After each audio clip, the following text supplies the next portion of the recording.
Video के अंदर हम hollow of the three hills की स्टोरी पढ़ेंगे।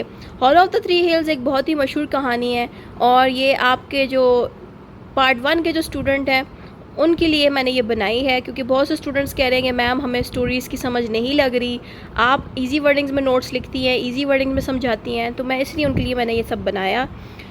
अब ये जो स्टोरी है ये hollow of the three hills Nathaniel Hawthorne ने लिखी है। अगर आपने नथानियल हॉथॉर्न जो राइटर है स्टोरी की उनके बारे में जाना तो आपको स्क्रीन पे एक वीडियो शो हो रही है।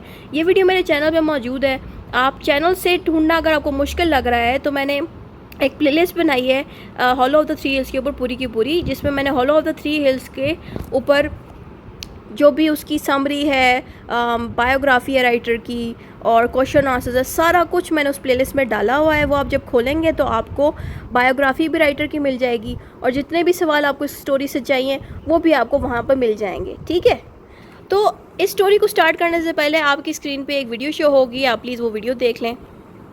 अस्सलाम वालेकुम व्यूअर्स, आप सब में से जो भी स्टूडेंट मुझसे नोट्स ख़रीदना चाहता है, आप क्या करेंगे, मेरा ये इंस्टाग्राम अकाउंट आपको दिख रहा है, आप यहाँ पे जाके अपना ऑर्डर डाल सकते हैं नोट्स के लिए। बहुत से स्टूडेंट्स ने आकर यहाँ से मुझसे ऑलरेडी नोट्स खरीदे हैं, ये आपके सामने मैंने चैट्स दिखा रही हूँ आपको।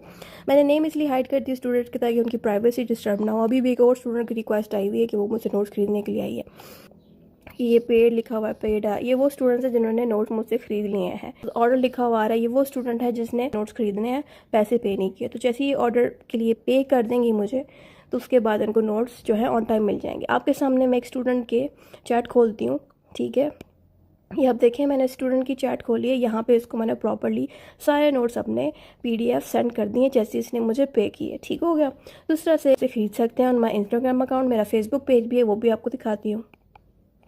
ये मेरा फेसबुक पेज है जहाँ पे मैं डिफरेंट इन्फॉर्मेशन डालती रहती हूँ, जैसे कि पास पेपर्स की इन्फॉर्मेशन, पास पेपर्स की पिक्चर, ये सारी चीज़ें आपको मेरे फेसबुक पेज पर आराम से मिल जाएंगी। यानी कि जितने भी पास पेपर है, जो भी लॉ रिलेटेड इन्फॉर्मेशन है, वो सारी आपको मेरे फेसबुक पेज पे मिलेगी। स्टूडेंट्स और टीचर के नोट्स आपको मेरे फेसबुक ग्रुप पे मिलेंगे। अब तक इस ग्रुप पे कम से कम 200 लोगों ने ज्वाइनिंग कर लिया। आप भी इसको ज्वाइन करें, जिससे आपको फ़ायदा ये होगा कि आपको टीचर्स के नोट्स और स्टूडेंट्स के नोट्स इस तरह से फ्री में मिल जाएंगे।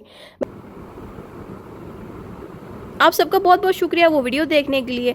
अब hollow of the three hills की अब हम समरी पढ़ने जा रहे हैं। समरी का मतलब होता है कि जो कहानी है वो सारी की सारी मैं आपको एक्सप्लेन करूँगी शॉर्ट अल्फाजों में, जिससे आपको कहानी समझ आ जाए, उसको हम कहते हैं समरी। ठीक है, अब समरी में अक्सर बच्चे कहते हैं कि मैम क्या हम रट्टा मार सकते हैं, तो रट्टा कभी नहीं मारना होता समरी का। आपको चाहिए कहानी को अपने अल्फाज में लिखो। हाँ, कहानी लिखते वक्त अगर करेक्टर्स मौजूद है, करेक्टर्स के नेम्स मौजूद हैं, तो नेम्स में गड़बड़ नहीं करनी। यानी कि अगर किसी करेक्टर का नेम है जेम्स, ठीक है, तो आपने जेम्स को ही यूज़ करना है, जेम्स का ही नाम यूज़ करना है। बाकी इंग्लिश आप जो भी लिखो समरी के अंदर अपने अल्फाज में लिख दो बेशक, लेकिन जो करेक्टर्स के नेम है वो आपने सही डालने हैं। ठीक है, अगर जिन कहानियों में करेक्टर्स के नेम नहीं है तो ठीक है आप ना डालो, लेकिन जो समरी है वो आपने अपने अल्फाज में लिखनी है जैसे मैंने लिखी हुई है। ठीक है, मैंने भी टोटल समरी जितनी भी यहाँ पे लिखी है, यहाँ से लेके यहाँ तक, वो कम्प्लीटली जो है मैंने अपने अल्फाज में लिखी है। सही है, अब यहाँ पे आते हैं main characters of the story. ये हम अगली वीडियो में डिस्कस करेंगे। इस वीडियो में सिर्फ और सिर्फ हम समरी जानेंगे कि स्टोरी में शॉर्टली क्या हुआ था और क्यों ये स्टोरी इतनी इंपॉर्टेंट बनी नैथनियल हॉथॉर्न की। अब हम इसको स्टार्ट करने लगे हैं। The Hollow of the Three Hills is a sad story about a woman who made a big mistake in her life. अब जो Hollow of the Three Hills है ये एक ऐसी कहानी है, ये बहुत ही ज़्यादा दुखी कहानी है, जिसमें एक औरत होती थी। ठीक है, इस स्टोरी के अंदर एक औरत का करैक्टर है और ये जो करैक्टर है इसने कोई ऐसी हरकत की जिसकी वजह से ये बहुत ज़्यादा शर्मिंदा रही पूरी ज़िंदगी। ठीक है, तो ये एक ऐसी कहानी है जो दुखी कहानी है, सैड कहानी है, सैड स्टोरी है किसी औरत के ऊपर, और उस औरत ने कोई ऐसी मिस्टेक कमिट की। ठीक है, She was once beautiful and came from a good family, but she ran away from her husband, child and parents. ये जो लड़की है इसका नाम तो बताया बिल्कुल नहीं गया, लेकिन ये एक वक्त में बहुत ही खूबसूरत होती थी और किसी अच्छी फैमिली से आई थी और इसका एक बच्चा था, एक हस्बैंड था और पेरेंट्स थे। ठीक है, She felt very sorry for what she had done. और इसने क्या किया कि अपने बच्चों को, अपने एक बेटे को, अपने हस्बैंड को, अपने माँ बाप को जो बूढ़े थे उन सबको छोड़ के वो भाग गई, जिसकी वजह से उसको बाद में बहुत ज़्यादा बुरा लगा। ठीक है, ये वो जवान लड़की है जो उनको छोड़ के भाग गई थी। One day she met an old witch in a quiet hidden place between three hills. The woman wanted to know what was happening in her family now. The witch said she could help her see and hear them for 1 hour, but after that the woman would die. तो हुआ क्या basically, ये जो लड़की है ना, ये अपने हस्बैंड को, बच्चे को और अपने बूढ़े माँ बाप को छोड़ के भाग गई। कहाँ भाग गई? 3 हिल्स में। ये जो पहाड़ आपको दिख रहा है ना, 1 2 3, इन 3 पहाड़ों के अंदर ये चली गई। अब जब यहाँ पे ये पहुँची, इस पहाड़ के अंदर एक चुड़ैल रहा करती थी। तो ये जो लड़की है पहले तो इस पहाड़ में भाग गई, काफ़ी दिनों तक ये इस पहाड़ी इलाके में रही। बाद में इसने क्या किया, 3 हिल्स के अंदर चली गई जहाँ पे वो चुड़ैल रहती थी। इसलिए गई क्योंकि इसमें इतनी हिम्मत नहीं थी कि अपने हस्बैंड और अपने पेरेंट और बच्चे के पास वापस जा सके। तो इसने क्या किया, चुड़ैल के पास चली गई और उससे कहा कि प्लीज़ आप मुझे अपने जादू के थ्रू ये दिखा सकें कि मेरा हस्बैंड किस कंडीशन में है, मेरा बेटा किस कंडीशन में, और मेरे बूढ़े माँ बाप किस कंडीशन में है। तो जो बूढ़ी चुड़ैल थी उसने कहा कि ठीक है, मैं तुम्हें 1 घंटे तक तुम्हें अपने हस्बैंड दिखाऊंगी, बच्चा दिखाऊंगी, तुम्हारे पेरेंट्स के बारे में दिखाऊंगी, सुनाऊंगी कि वो क्या तुम्हारे लिए बोल रहे हैं और किस हालत में है, लेकिन 1 घंटे बाद तुम्हारी ज़िंदगी चली जाएगी। यानी कि उस चुड़ैल ने इस औरत से इसकी जान मांग ली। यानी कि इसने जब चुड़ैल से कहा कि तुम मुझे मेरी फैमिली दिखा दो, तो चुड़ैल ने कहा ठीक है, एक शर्त पे, उसके लिए तुम्हें अपनी जान देनी पड़ेगी। तो इस औरत ने अपनी जान दे दी।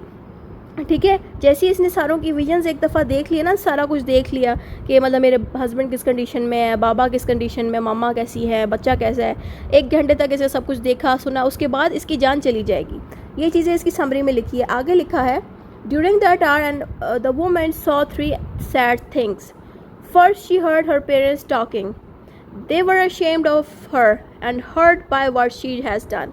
तो सबसे पहले जो विजन चुड़ैल ने इसको दिखाया वो उसके बूढ़े माँ बाप को दिखाया, जो कि इसकी हरकत पे बहुत ज़्यादा शर्मिंदा थे, और वो बार बार कह रहे थे कि इसने जो घर से भाग के जो चली गई है, इसने बहुत बड़ी गलती की है, बहुत बड़ी गलत हरकत की है, जिसकी वजह से हम इससे बहुत ज़्यादा शर्मिंदा हैं। ठीक है, और उसके बाद दूसरा विजन में क्या देखा, then she heard her husband who was angry and full of pain because she left him. फिर उसके बाद ये जो औरत थी, इसको दूसरा विजन दिखाया गया इसके हस्बैंड का, जो कि बहुत ज़्यादा गुस्से में था और दुखी था कि ये इसको तन्हा छोड़ के, अकेला छोड़ के भाग गई। और लास्ट में she heard people saying that her child had died.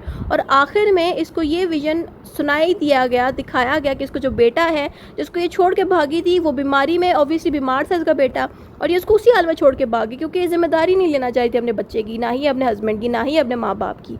उनको छोड़ के चली गई, जिसकी वजह से उसका बेटा ऑलरेडी बीमार था और उसकी वो बच्चा फोत हो गया उसका। ठीक है, तो ये बात यहाँ पे लिखी है कि जो लोग थे उस विजन में ये कह रहे थे कि ये जो औरत है बच्चे को छोड़ के भाग गई और उसका बच्चा मर गया, फोत हो गया। अब जाहिर बात है, जब उसने अपने बच्चे की डेथ देखी, अपने माँ बाप की बातें सुनी, अपने हस्बैंड की बातें सुनी, उसको दुख हुआ, फिर वो फोत हो गई एंड पे। ठीक है, The woman had tried to run away from her problems, but in the end she couldn't escape। जो ये औरत थी ना, जो 3 हिल्स में गई, वो चाहती ये थी ना कि वो अपनी सारी जिम्मेदारियाँ, सारी प्रॉब्लम से चली जाए दूर। यानी कि उसको अपने बूढ़े माँ बाप को संभालना ना पड़े, अपने हस्बैंड को भी ना देखना पड़े, ना उसका ख्याल रखना पड़े, ना अपने बीमार बच्चे को देखना पड़े। उन सब को वो छोड़ के वो भाग गई। लेकिन एंड पे भी वो भाग नहीं सकी, एस्केप नहीं कर सकी अपनी प्रॉब्लम से, क्योंकि ज़ाहिर बात है उसको गिल्ट आया, गिल्ट फील हुआ कि मैं अपने बूढ़े माँ बाप को छोड़ के चली गई, अपने वफादार हस्बैंड को छोड़ दिया, अपने बच्चे को छोड़ दिया। तो ऑब्वियसली इंसान को बुरा तो लगता है ना जब वो गलत हरकत करता है। ठीक है, she gave up her life just to find out how much sadness she had caused. She had left her family but their pain followed her until the very end। तो इसकी लास्ट लाइन में लिखा है कि उसने सारी family को, यानी कि बच्चों को, माँ बाप को, सबको छोड़ के चली गई है, सोच के कि मेरे पे जिम्मेदारी नहीं आएगी जब मैं जाऊँगी। लेकिन फिर भी उसकी जो फैमिली की जो सैडनेस थी, जो तकलीफ़ें थी, वो इसका पीछा नहीं छोड़ सकी, वो इसके साथ साथ गई। यानी कि वो अपने माँ बाप से तो दूर थी, अपने हस्बैंड से तो दूर थी, बच्चे से दूर थी, फिर भी उसको बुरा फील हुआ कि जो है किस कंडीशन में है मेरी फैमिली, क्या हो रहा है उनके साथ। तो इसलिए वो गिल्ट की वजह से एंड पे वो तकलीफ़ में मर गई।